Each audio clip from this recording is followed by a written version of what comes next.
Salve galera, aqui que fala esse vídeo para vocês. E hoje a gente tá fazendo um tutorial de como baixar o aplicativo para fazer músicas eletrônicas no Android, né galera? Então bora. Eu vou deixar na descrição o nome do aplicativo, porque é na Play Store que tá ele.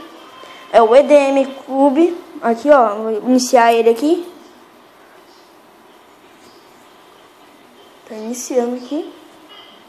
É um aplicativo bem bom pra fazer música aqui. Calma, eu vou fazer uma aqui.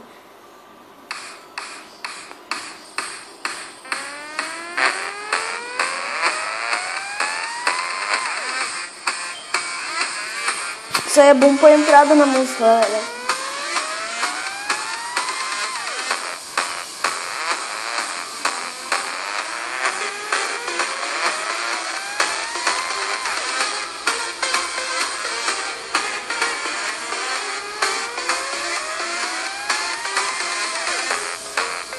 Eles vão assim, aleatoriamente, só porque apertar neles e já começar a ficar assim. E daí tem o Random Mix, a música aleatória.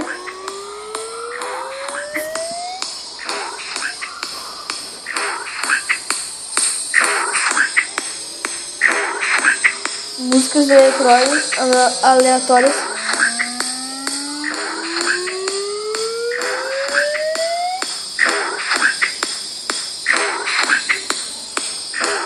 Será que eu sou aqui, né?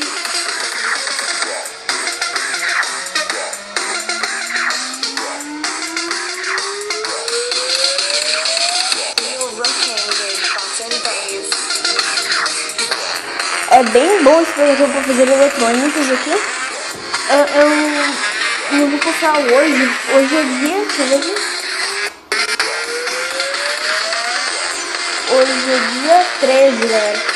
Eu não acho que eu vou postar dia 14. Eu acho que amanhã eu vou postar. Dia 14 eu vou postar esse vídeo aqui. E mais os outros 3, galera. Então, é esse aqui. Ficou bem da hora esse aplicativo que eu sei lá na net. Se vocês querem que eu comece a trazer mais.